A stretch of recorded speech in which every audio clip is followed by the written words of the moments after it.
আজ আমি দেখাবো কিভাবে ক্যানভা দিয়ে একটি বার্থডে ব্যানার ডিজাইন করতে হয়। কেমন হয় যদি আপনার প্রিয়জনকে বার্থডে উইশের সময় একটি আকর্ষণীয় ব্যানার দিয়ে আপনারা বার্থডে উইশ করুন।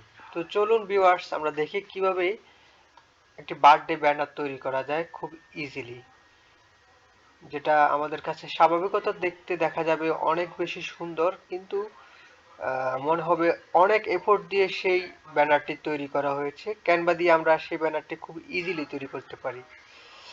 সাপোজ আমরা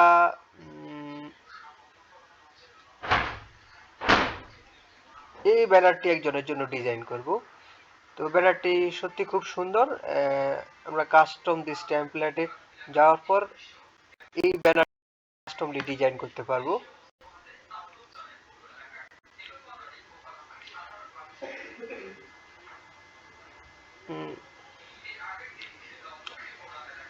আমরা আপলোডে গিয়ে আপলোড দিস ফটোতে ক্লিক করার পর এখানে যে কোনো একটা সিলেক্ট করলে সেই ছবিটি আপলোড হয়ে যাবে। আমাদের এখানে একটা ছবি আপলোড আছে, আমরা সেই ছবিটা দিয়ে দেখাবো। এই ছবিটা নিয়ে আসলাম, দেন মাথাটা কেটে যাচ্ছে।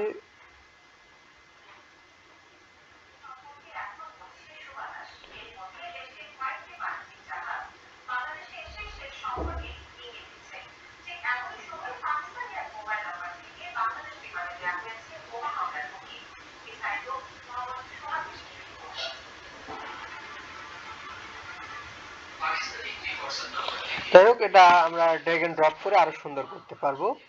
তো লাইক দ্যাট, এমন তারপর এই জিনিসটি আর ইরিলেভেন্ট, এটা আমরা ডিলিট করে দিলাম, অথবা যার বার্থডে তার নামটা আমরা লিখে দিলাম। লাইক দ্যাট, ওর নাম শাকিল, আমরা যদি ওর নামটা লিখি শাকিল, বা আরো ডিফারেন্ট ফন্ট দিয়েও আমরা চাইলে লিখতে পারি। এভাবে টেক্সট নিয়ে এসে আমরা টেক্সট বক্স নিয়ে এসে সেক্ষেত্রে অনেক ধরনের ফন্ট আছে, সেই ফন্টগুলো আমরা ইউজ করে কি করতে পারি, আমরা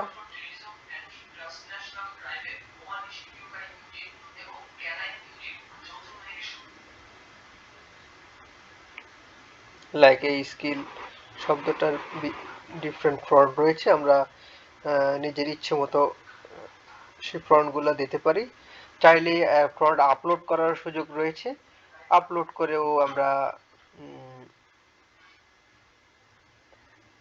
করেও আমরা চাইলেই ফন্ট দিতে পারি। তো সর্বোচ্চ 1 মিনিট লেগেছে ব্যানারটি ক্রিয়েট করতে।